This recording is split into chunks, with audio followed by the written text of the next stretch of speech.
제16화 2008년 연아 언니, 신 오빠가 물에 빠졌어요. 연아는 아스카의 용물을 무사히 도운 뒤 세면대에서 그녀의 얼굴을 씻겨주고 있었다. 누가 보았다면 물 고문을 하는 것이 아닐까 의심을 했을 정도로 과격했지만 정작 고문을 당하는 사람의 표정은 해말 같아 오죽했으면 입에서 행복함이 흘러나올 정도였다. 지금처럼 말이다. 연아 언니, 정말 내 언니 해라. 나 이런 거 처음이야. 내가 내 동생이었으면 진작에 맞아 죽었어. 헤헤, 언니는 나 못 죽여. 그 전에 내가 죽어버릴 테니까. 무슨 뚱딴지 같은 소리니? 내 말은 널 혼내줬을 거란 의미잖아. 언니는 정말 나만 미워해. 얘가 또 엄한 사람 참네. 너 자꾸 이러면 진짜 미워할 거야. 미워하지 마. 나 살아있을 동안 절대 미워하지 마. 너 혹시 죽을 병 걸렸니? 어떻게 알았지? 신 오빠가 말해줬어? 내 남자가 내 죽음까지 알고 있어? 너네 언제부터 그런 사이가 된 거야? 아니, 무슨 말씀이시옵니까? 저는 그분이랑 아무런 사이가 아니옵니다. 허여, 내 인연. 어서 구하지 못할까? 언제부터 둘이서 정분이 난 것이야? 정분? 그게 무엇이옵니까? 뭐 정확하지는 않지만 남녀가 사귀면서 정이 든다는 뭐 그런 거? 아니, 이 언니가 못하는 소리가 없어. 우린 아직 거기까지는 아니야. 아직 거기까지? 야 이 계집애야, 너네 나 몰래 뭘 하긴 하니? 자꾸 사람을 의부증 꿈나무로 만들래? 억울하옵니다. 소자 아니 소녀는 그런 파렴치한 짓을 한 적이 없소옵니다. 없소라니, 너 한국어 능력 6급 맞긴 해? 그 시험 은현대 표준어만 가르쳐. 그러니 내가 알 턱이 있겠냐? 이 언니야. 사람들이 왜 블랙박스를 쓰는지 알겠다. 이런 걸 녹화해두어야 했는데 말이야. 아쉬워. 뭐? 언니, 쉬 마려워? 내가 도와줄까? 쉬. 이 계집애가. 그때 자신들을 향해 헐레벌떡 뛰어오는 여성이 보였다. 가까이 다가오자 막 샤워를 하고 나온 향기가 났다. 어깨가 다 드러날 정도의 헐렁한 박스형 티셔츠를 입고 있는 유리였다. 그런데 이상한 건 그녀의 얼굴이 눈물 범벅이 되어 있었던 것이다. 연아는 유리와 병도가 무슨 일이 있었는지 걱정이 되었다. 이 정도 눈물이면 둘이 헤어질 정도로 크게 다툰 것이 분명했다. 그런데 생각해보니 그런 애가 막 샤워를 하고 나온 것도 앞뒤가 맞지 않았다. 연아는 우선 울고 있는 애를 진정시키는 것이 먼저라고 판단하고 입을 열었다. 그러나 유리에게 먼저 말을 건 사람은 아스카였다. 뭐야, 이 못생긴 게 울고 있으니까 더 못생겼잖아. 무슨 일? 연아 언니, 큰일 났어요. 유리는 아스카의 말을 무시하고 연아에게 소리쳤다. 이 순간 연아에게 큰일이 날 건 딱 하나밖에 없었다. 아까 전신과 병도가 함께 자리를 떠났던 것이 떠올랐고 10중 8구 신에게 무슨 문제가 생긴 것이 확실했다. 연아는 아스카를 살짝 밀쳐내고 유리에게 물었다. 무슨 일이니? 천천히 말해봐. 유리야. 그게 제가 병도 오빠를 뒤에서 안았는데 놀라서 밀어버렸어요. 놀라서 밀다니? 그래서 병도가 넘어졌다는 거니? 아니요. 그게 알고 봤더니 신 오빠가 병도 오빠 옷을 입고 있어서 제가 모르고 껴안았다가 그러니까 그게 제가 병도 오빠에게 선물했던 옷이라. 유리야, 침착하게 말해봐. 그래서 신을 밀었다는 소리니? 죄송해요. 언니, 저 정말 모르고. 유리야, 신을 어디서 밀었어? 많이 다쳤어? 저기 도로 옆에 시냇물 같은 곳에 떨어졌어요. 거기 있던 큰 물가 말이니? 아니, 그래서 신은 어떤데? 그게 신 오빠가 안 보여요. 지금 병도 오빠가 거기 있는데. 연아는 신이 안 보인다는 소리에 심장이 내려앉았다. 그곳에 물이 깊다고 말해주던 아주머니의 이야기가 떠오른 것이다. 즉, 물에 빠진 신이 안 보인다는 건 그건 최소한 몸이 잠길 정도로 깊거나 유속이 빨라서 물살에 휩싸여서 떠내려갔다는 소리다. 어느 쪽이든 최악의 상황이었다. 지금 시간에 아무것도 보이지 않는 신이었기에 더욱 상황이 나빴다. 비장애인도 물에 빠지면 방향 감각을 잃기 마련인데 캄캄한 칠흑 속 있을 신의 모습이 떠올랐다. 그러자 연아는 무엇부터 해야 할지 생각할 수 없었다. 너무도 갑작스러운 흉보를 접하자 몸이 떨리기 시작한 것이다. 당장 사람을 불러야 했다. 어디든 도움을 청해야 했다. 그런데 입이 떼지지가 않았다. 너무 떨리는 자신의 손을 주체하지 못했다. 그때 옆에 있던 아스카가 크게 고함을 질렀다. 사이토. 아스카의 부름에 어느 틈에 벌써 달려온 사이토는 아스카의 주변을 빠르게 살폈다. 습관적으로 그녀의 신변이 안전한지 점검한 것이다. 그 행동이 끝나기도 전에 그녀가 그에게 지시를 내렸다. 단어는 짧고 간결했다. 긴급이야. 신 오빠를 구해야 해. 유리를 따라가. 네 알겠습니다. 아가씨. 연아 언니도 같이 가. 서둘러. 사이토는 연아와 유리를 번갈아 쳐다봤다. 유리는 놀랐는지 여전히 울음을 터뜨리고 있었다.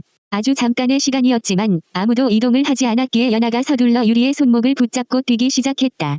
그렇게 달리자 사이토가 뒤를 따르며 방향을 확인했다. 그렇게 셋을 떠나 보낸 아스카는 세면대 옆에 있던 바가지에 물을 담았다. 그리고 그것을 들고 술자리로 향했다. 기역곳에 도착하자 흥에 겨워서 후배들과 웃고 있는 태식의 모습이 보였다. 아스카는 주저하지 않고 떠온 물을 그의 얼굴을 향해 던졌다. 그런데 실수로 바가지도 함께 던졌다.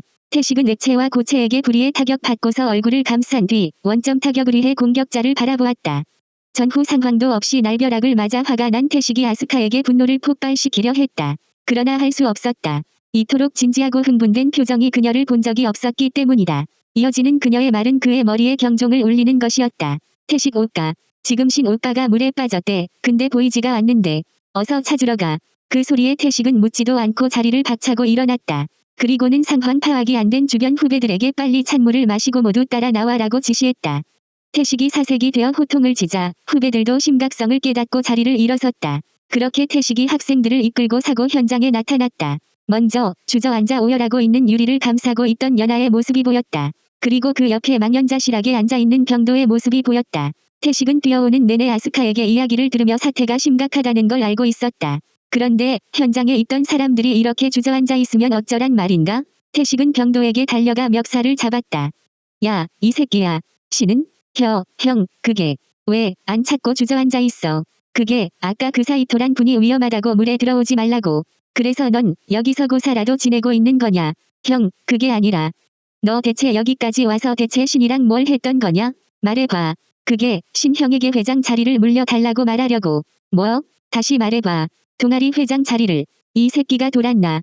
그딴 걸 말하려고 앞도 안 보이는 놈을 데리고 여기까지 와서 이 지랄을 했냐? 태식은 주저앉아있던 병도의 목깃을 잡고 반쯤 끌어올린 뒤 정권을 날렸다. 이미 만취가 된 상태였기에 힘 조절이 되지 않았다. 설령 힘 조절이 되더라도 조절할 생각도 없었다. 병도는 몇 번이고 신이 없는 자리에서 동아리 회원들에게 그의 상태를 말했음에도 이런 사태가 벌어진 것이 너무 화가 났기 때문이다. 그것도 태식이 가장 믿고 있던 동생 때문에 말이다. 병도가 반쯤 나가 떨어지자 유리가 울면서 달려와 그를 끌어안았다. 그리고는 태식에게 왜 그러시는 거예요? 라고 소리쳤다. 하지만 태식은 유리를 무시하고 흐르는 수로를 따라 달리기 시작했다. 아무리 사이토가 뛰어난 능력을 가졌더라도 이 밤중에 혼자서 수색하는 것에 한계가 있을 거라 판단한 것이다.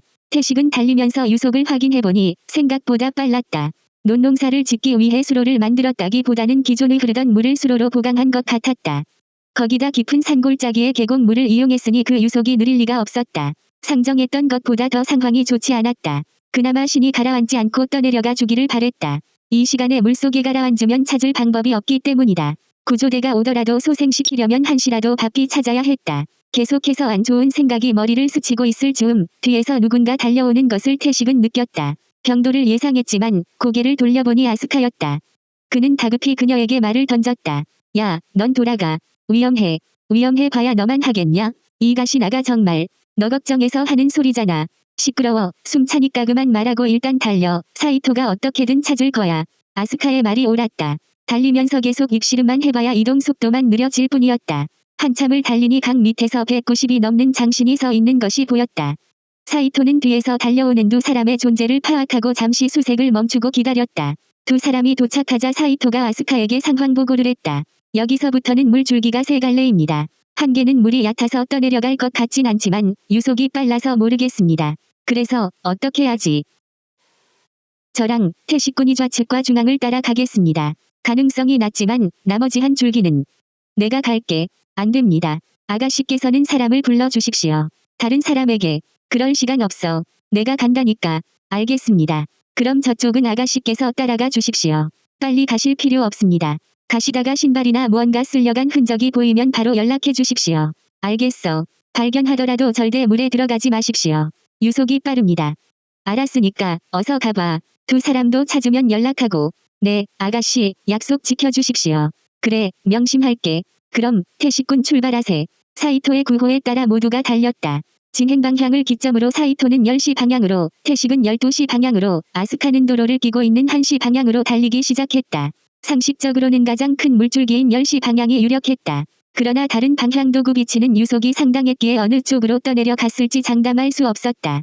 비슷한 방향이었던 아스카와 태식은 한동안 같이 달렸지만 태식의 물줄기가 좌측으로 크게 꺾이면서 아스카와 헤어질 수밖에 없었다. 그는 그녀에게 절대 물에 들어가지 말라고 거듭 당부한 뒤 전속력으로 달렸다. 아스카가 쫓고 있던 물줄기는 도로에서 볼 수 있었기 때문에 그나마 안전했지만 오히려 가로등이 군데군데 꺼져 있었어서 일정한 방향 확보가 힘들었다. 그녀는 폰을 꺼내 후면에 있는 조명을 켰다. 그리고 물가를 비추며 달렸다. 불빛이 수면에 닿자 유속이 급격히 느려지고 있었다. 아마도 이 물줄기는 큰 강으로 이어지지도 않을 것 같았다. 문제는 도로와 물줄기의 낙차가 커지기 시작한 것이다. 이대로라면 물줄기를 더 이상 따라갈 수 없었다. 아스카는 도로를 따라 조금 더 달려가며 자신이 물줄기 근처로 내려갈 수 있는 높이를 찾아보았다. 두 남자가 당부했던 것처럼 가능하면 내려가고 싶지 않았으나 그녀가 찾는 쪽에 신이 있을 수도 있는 문제였다. 그래서 그녀는 멈출 수 없었다. 그렇게 조금 더 달려가니 뛰어내릴 만한 지형을 발견했다. 도로에서 수면까지 낙차는 3m 남짓으로 내려가기에 어려워 보였지만 중간에 발을 디딜 만한 흙무더기가 있었다. 그 지형은 넓은 슈파만한 면적이었기 때문에 비교적 안전해 보였다. 다만 발을 헛디디면 발목이 접질릴 가능성은 있었다. 따라서 도로 벽면을 붙들고 매달려서 다리를 내린 다음 최소한의 거리를 낙하하는 방법을 계획했다. 그렇게 하기 위해 들고 있던 폰을 주머니에 넣으려다가 멈칫했다. 등 뒤쪽에 무언가가 있다는 걸 느꼈기 때문이다. 그녀는 지금까지 달리면서 아무런 인기척을 못 느꼈다. 하지만 지금 이 공간에는 무언가가 존재하고 있었다. 귀신이라면 무섭지 않았다. 지금까지 본 적도 없지만 본다 해도 지금은 그런 것 따위에 신경 쓸 겨를이 없었다. 하지만 생명체라면 이야기가 달랐다. 그 존재를 확인해야 했다. 그녀는 재빨리 등을 돌려 폰의 조명으로 그것이 있는 위치를 확인했다. 그리고 아스카는 머릿속이 새하얗게 변했다. 10여 미터 거리에 총 6개의 안광이 비친 것이다. 처음에는 그것들을 개라고 생각했지만 그건 잘못된 생각이었다. 그들에게서는 개와 같은 으르렁거림은 없었고 그보다 낮은 울림이 들렸다. 지금까지 살면서 만나본 적은 없지만 직감적으로 그것이 무엇인지 깨달았다.